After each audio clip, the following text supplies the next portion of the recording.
What's going on there, YouTube? This is SCL0320 representing JVS. As you can tell from the title of this is my review for the movie Geostorm, starring Gerard, Butler, Ed Harris, Andy Garcia. Were there any other big notable names? None that I can think of. This movie, before I even looked at it, I thought about movies like The Day After Tomorrow, Armageddon, or Twister, or The Core. When I think specifically about The Core and maybe like The Day After Tomorrow, I was like, maybe this movie has a chance. Was it anything close to that? No, this was not. This is going to be one of the shortest reviews I think I've probably ever done, just because I'm going to be very honest and precise with what I say. This is probably one of the worst movies I've seen this year. Last year, or maybe it was still this year, Alien Covenant took that title. I did not really like Alien Covenant for a lot of different specific reasons, and this doesn't have anything to do with this movie, but this movie failed on so many different things, and a big part of it to me was the scripting, the writing, the dialogue. It was just horrendous. But before I go into all that, let's go and just dissect it like I normally would. As far as the visual effects, I think as far as the space station, the actual space station, that the Geostorm, the formation of the satellites and all that kind of stuff, I think that was actually done and executed very well. I think when they did have like the moments of like, the natural disasters that were taking place but surrounding the Geostorm, I think some of them were very entertaining. And I think that they were done really well. But then there were moments where I was looking at the spaceship where Gerard Butler was going up into space, and the CG was very poor. It wasn't done very well. The soundtrack was really generic. It felt like a Transformers movie in a lot of different ways. And it just didn't add anything of weight. And even when there were moments where there was like an action scene, there was not a moment of silence. Like when, the quiet before the storm, no pun intended, that didn't happen in this movie. Matter of fact, the movie itself is platformed off of this poster that shows like Gerard Butler, I think, and his daughter, and then they're looking at this giant wave in New York. And without spoiling anything, that's very misleading because the movie surrounds Geostorm, which Geostorm is basically the formation of all these different natural gases coming together and the prospect of how, what this is going to do to everyone. And not just that, how that we've been able to technologically advance to the point of not just, predicting the weather, but being able to change the weather. And I think that's one of the big themes about this, but it never comes to fruition at all.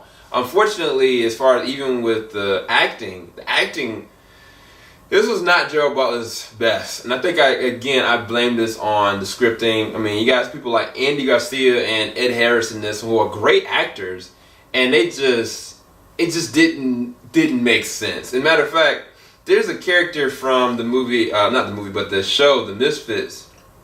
And I actually really love The Misfits. I thought that the actor that was, I forgot his name. Let me see if I can find it. The Misfits. I didn't even expect it to take this long with this. I'm sorry, you guys. Misfits. I can't find it. But The Misfits are a show that was on Hulu, and one of the guys, he's an Irish accent, and he plays in this movie. And like what they do with his character just doesn't make any sense. Even the character that is going to be eventually Domino, and it was actually in the show Atlanta, she actually stars in this movie. She does a decent job, but then when they actually having her work on like a computer program, I'm sitting there looking at this and I'm like, this is not real. This doesn't even make sense what you're actually doing with the computer.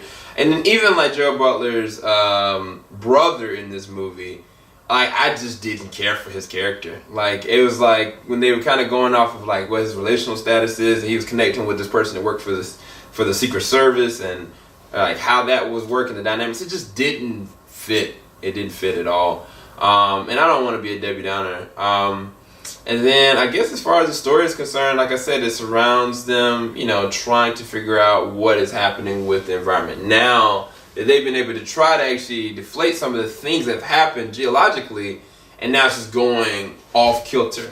Is it something that's doing it? To me, honestly, by the end of the movie, like, I don't even think that the resolve justifies the means. What I mean by that is, in this movie, thousands of people die. thousands. Like, it's not just like, oh, well, you know, this one city is going to get destroyed. Like, no. There's so much death. There's so much destruction. And it was just a lot, man. And it wasn't good. I give this movie a 2 out of 10. I don't know. I might not even keep this review just because I could have made this a whole lot more plain and just been like, no. So I might record something totally different and copy it over with this. If I don't, I recommend you go to this movie. If you choose to go to this movie, go to this movie with some friends. Go see it with some friends that, you know, you're willing to cut up, listening to cheesy, corny, terrible dialogue with really poor effects at certain moments, and then things that just don't make any understandable sense. That's very science fiction-esque, but are nowhere near as good as movies like even like The Core or Aaron Eckhart, or even anything close to like something like Twister or anything like that. As far as the disaster stream films, it just wasn't that good, unfortunately. But if you do go to see it, like I said, go see it with some friends so y'all can joke about it, cut up about it, maybe have some laughs and have some fun talking about it, just because of how bad it actually was. And I'm sorry. Anybody that really was excited to see this movie, I have to be honest with you. And it's just, for me, I just couldn't. So I'm giving this a 2 out of 10. I was thinking about actually going a 1 or a 0, but there were moments that, like, I'm sitting there talking with my friends after the movie, and I'm like, I never would have had these moments to talk to them about it if it wasn't that bad that I couldn't talk about it later on, you know. So hopefully you guys enjoy this review. Keep it locked. JVS ain't gonna stop. Again, stay tuned. I might make a blooper video of that, the real reaction that I would have actually said if I would have been a little bit more just that. All right, peace, guys.